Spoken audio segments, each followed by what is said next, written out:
Hello, good evening.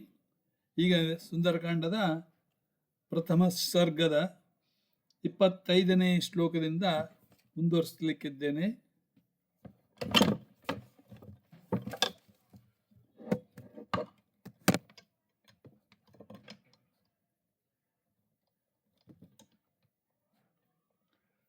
ಅಪರೇತು ಮಹಾಕಾಯ ವಮಂತೋಗ್ನಿ ಸ್ವತೇಜಸ ಕಂದರೇಭ್ಯೋ ವಿನಿಷ್ಟೇತು ಕಪಿಪಾದ ನಿಪೀಡಿತಾ. ಆ ಪರ್ವತದಲ್ಲಿದ್ದ ಔಷಧೀಯ ಗುಣ ಇರುವ ಅನೇಕ ಗಿಡಮೂಲಿಕೆಗಳು, ವಿಶೇಷವಾಗಿ ವಿಷವನ್ನು ಪರಿಹರಿಸುವ ಮೂಲಿಕೆಗಳು, ಭೀಕರ ಸರ್ಪಗಳ ವಿಷವನ್ನು ಶಮನಗೊಳಿಸಲು ಸಮರ್ಥವಾಗಲಿಕ್ಕಿಲ್ಲ. ಅಪರ ಗಿರೇರಾಕ್ರಮ್ಯಮಾಣಸ್ಯ ತರವಸ್ತರುಣಂಕರಾಃ ಮುಮುಚ್ಚುಃ ಪುಷ್ಪವರ್ಷಾಣಿ ವ್ಯಕ್ತಮುತ್ಪಲಗಂಧಿನಾಃ. ಇನ್ನು ಅಲ್ಲಿ ವಾಸಿಸುತ್ತಿದ್ದ ದೊಡ್ಡ ಗಾತ್ರದ ಶರೀರಗಳುಳ್ಳ ಜೀವಿಗಳು ತಮ್ಮ ತೇಜಸ್ಸಿನಿಂದ ಅಗ್ನಿಯನ್ನು ಉಗುಳುತ್ತಾ ತಮ್ಮ ತಮ್ಮ ಗುಹೆಗಳಿಂದ ಹೊರಗೆ ಬಂದುವು. ಗೈರಿಕಾಂಜನ ಸಂಜುಷ್ಟ ಹರಿತಾಲ ಸಮಾವೃತಾಃ ವ್ಯದೀರ್ಯಂತ ಗಿರೇಸ್ತಸ್ಯ ಶಿಲಾಸ್ತಾಃ ಸಮನಃ ಶಿಲಾಃ. ಕಪಿಯ ಪಾದಾಘಾತದಿಂದ ಪೀಡಿತವಾದ ಪರ್ವತ ಆತನ ಆಕ್ರಮಣದಿಂದ ಮರಗಳಲ್ಲಿದ್ದ ಚಿಗುರುಗಳನ್ನು ಉತ್ಪಲ ಪುಷ್ಪದ ಮಕರಂದದ ಪರಿಮಳದಿಂದ ಕೂಡಿದ ಪುಷ್ಪಗಳನ್ನು ಮಳೆಯಾಗಿ ಸುರಿಸಿತು. ಗೈರಿಕಾಂಜನ ಸಂಜುಷ್ಟ ಹರಿತಾಲ ಸಮಾವೃತಾಃ ವ್ಯದೀರ್ಯಂತ ಗಿರೇಸ್ತಸ್ಯ ಶಿಲಾಸ್ಥಾ ಸಮನಾಃ ಶಿಲಾಃ. ಸಚಂದನಾರುಣಸ್ತಾಮ್ರಶ್ಚಿತ್ರಃ ಕಾನನ ಧಾತುಭಿಃ ಕ್ಷಿಪ್ತಃ ಶಿಖಿ ನಿಭೈರ್ದೀಪ್ತ ಗೈರಿಕ ಧಾತುಭಿಃ. ಕಪಿಯ ಕಾಂತಿಯುಕ್ತವಾದ ಗೈರಿಕ ಧಾತುಗಳಿಂದ ಚಂದನದ ಕೆಂಪು ಕಾಂತಿಯಿಂದ ಆ ಪರ್ವತ ವಿವಿಧ ಬಣ್ಣಗಳ ಜ್ವಾಲೆಯಿಂದ ಬೆಳಗುತ್ತಿರುವಂತೆ ಭಾಸವಾಗುತ್ತಿತ್ತು.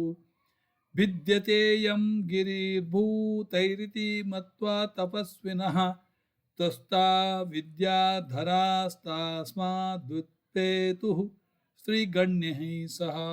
ಈ ಎಲ್ಲ ಹಾವಳಿಗಳನ್ನು ಗಮನಿಸಿ ಭೂತಗಳು ಈ ಪರ್ವತವನ್ನು ಒಡೆದು ಹಾಕುತ್ತಿವೆ ಎಂದು ತಿಳಿದ ತಪಸ್ವಿಗಳು ವಿದ್ಯಾಧರರು ಹೆದರಿ ಸ್ತ್ರೀ ಸಮೂಹದೊಡನೆ ಆಕಾಶಕ್ಕೆ ಹಾರಿದರು.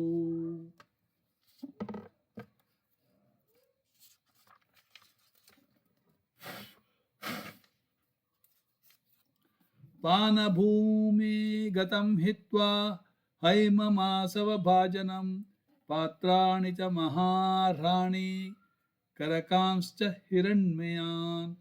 ಪಾನಶಾಲೆಗಳಲ್ಲಿದ್ದ ಚಿನ್ನದ ಪಾನಪಾತ್ರೆಗಳನ್ನು, ಸುವರ್ಣಮಯವಾದ ಕಮಂಡಲಗಳನ್ನು ಅಲ್ಲಿಯೇ ಬಿಟ್ಟು ಪರ್ವತದಿಂದ ಹೊರಬಂದರು.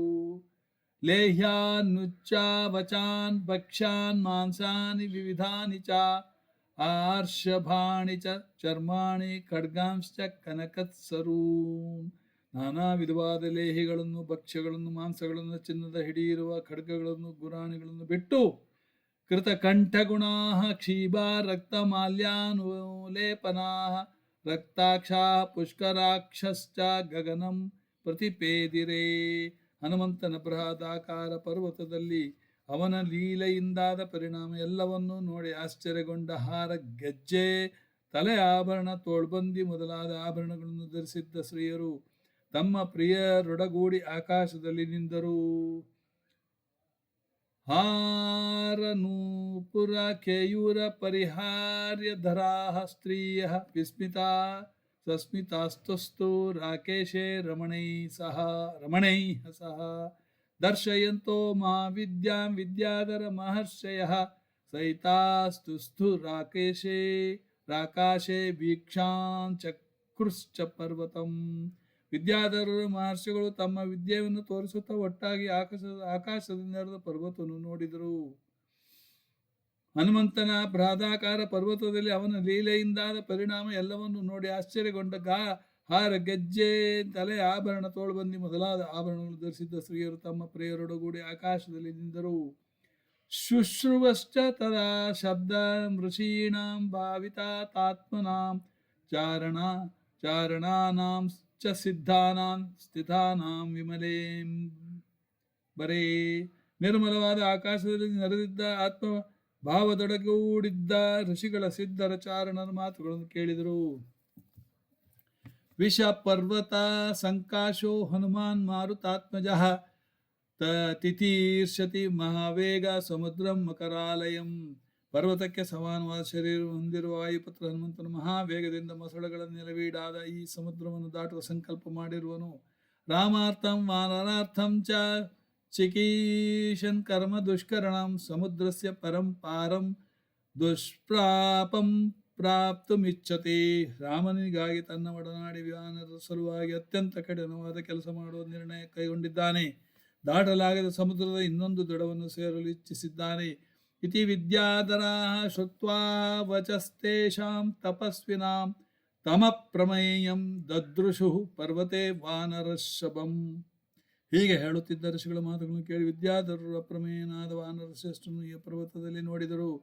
ದುಧುವೇ ಚ ಸ ರೋಮಾಣಿ ಚ ಕಂಪೆ ಚಾಚಲೋಪಮಃ ನನಾದ ಸುಮಾಹನಾದಂ ಸುಮಾಹಾನೀಮತೋ ಯದಾಹ.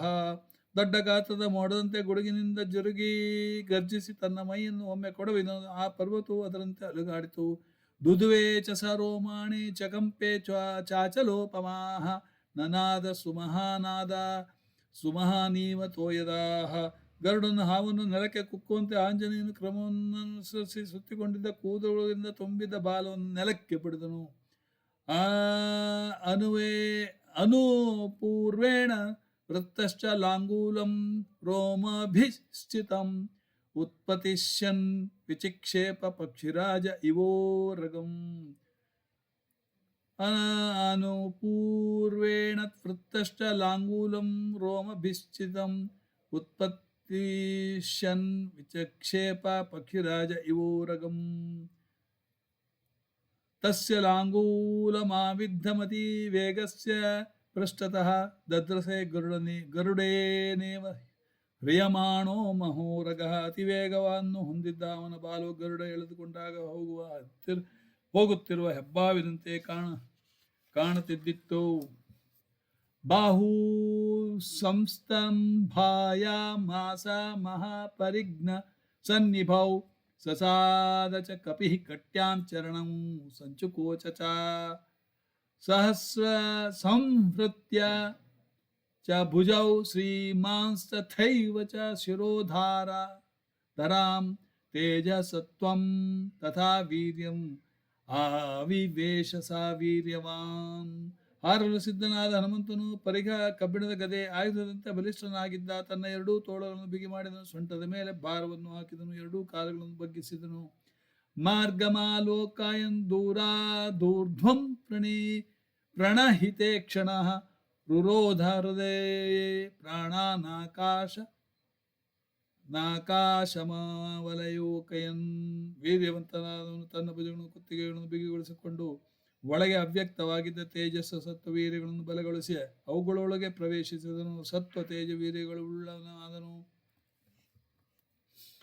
ಪದ್ಭ್ಯಾಂ ದೃಢಮಾವಸ್ಥಾನಂ ಕೃತ್ವಾ ಸ ಕಪಿಕುಂಜರಃ ನಿಕುಂಜ ಕರ್ಣೌ ಹನುಮನುತ್ಪತಿಷ್ಯನ್ ಮಹಾಬಲಃ ವಾನರಾನ್ ವಾನರಶ್ರೇಷ್ಠಂ ಇದಂ ವಚನಮಬ್ರವೀತ್. ಮಾರ್ಗಮಾಲೋಕಯನ್ ದೂರಾದೂರ್ಧ್ವಂ ಪ್ರಣಿಹಿತೆ ಕ್ಷಣ ರುರೋಧ ಹೃದಯೇ ಪ್ರಾಣಾನಾಕಾಶಮವಲೋಕಯನ್. ಮೇಲೆ ನೆಟ್ಟ ದೃಷ್ಟಿಯುಳ್ಳವನಾಗಿ ತಾನು ಕ್ರಮಿಸಬೇಕಾದ ಮಾರ್ಗದ ದೈರ್ಘ್ಯ ಉದ್ದವನ್ನು ಗಮನಿಸಿ ಆಕಾಶವನ್ನು ನೋಡುತ್ತಾ ಹೃದಯ ಭಾಗದಲ್ಲಿ ಪ್ರಾಣಗಳನ್ನು ಸೆಳೆದು ಹಿಡಿದನು. ಪದ್ಭ್ಯಾಂ ದೃಢಮವಸ್ಥಾನಂ ಕೃತ್ವಾ ಸ ಕಪಿಕುಂಜರ ನಿಕುಂಜ ಕರ್ಣೌ ಹನುಮಾನುತ್ಪತಿಷ್ಯನ್ ಮಹಾಬಲ ವಾನರ ಶ್ರೇಷ್ಠ ಇದಂ ವಚನಮಬ್ರವೀತ್. ಆ ಕಪಿಶ್ರೇಷ್ಠನು ಕಾಲುಗಳನ್ನು ಬಲವಾಗಿ ಊರಿ ಕಿವಿಗಳನ್ನು ಬಾಗಿಸಿ ಒಳಸೆಳೆದು ಮೇಲೆ ಹಾರಲು ಸಿದ್ಧನಾಗಿ ಅಲ್ಲಿ ನೆರೆದಿದ್ದ ಎಲ್ಲ ವಾನರನ್ನು ಕುರಿತು ಹೀಗೆ ಹೇಳಿದನು. ಯಥಾ ರಾಘವ ನಿರ್ಮುಕ್ತ ಶರಃ ಶ್ವಸನ ವಿಕ್ರಮಃ ಗಚ್ಚೇ ತದ್ವದ್ ಗಮಿಷ್ಯಾಮಿ ಲಂಕಾಂ ರಾವಣ ಪಾಲಿತಾಂ. ರಾಮನ ಬಿಲ್ಲಿನಿಂದ ಹೊರಟ ವಾಯುವೇಗದನ್ನ ಬಾಣದಂತೆ ರಾವಣನನ್ನು ರಕ್ಷಿಸುತ್ತಿರುವ ಲಂಕೆಗೆ ವೇಗವಾಗಿ ಹೋಗಿ ಸೇರುತ್ತೇನೆ. ನಹಿ ದ್ರಕ್ಷ್ಯಾಮಿ ಯದಿ ತಾಂ ಲಂಕಾಯಾಂ ಜನಕಾತ್ಮಜಾಂ ಅನೇನೈವ ಹಿ ವೇಗೇನ ಗಮಿಷ್ಯಾಮಿ ಸುರಲಾಯಂ ಯದಿ ವಾ ತ್ರಿದಿವೇ ಸೀತಾಂ ನ ದ್ರಕ್ಷ್ಯಾಮ್ಯಕೃತಶಮಃ ಬದ್ಧ್ವಾ ರಾಕ್ಷಸರಾಜಾನಮಾನಯಿಷ್ಯಾಮಿ ರಾವಣಂ ಸರ್ವತಾ ಕೃತಕಾರ್ಯೋ ಮೇಷ್ಯಾಮಿ ಸಹ ಸೀತಯಾ ಅನುಯಿಷ್ಯಾಮಿ ವಾ ಲಂಕಾಂ ಸಮುತ್ಪಾಟ್ಯ ಸರಾವಣಾಂ.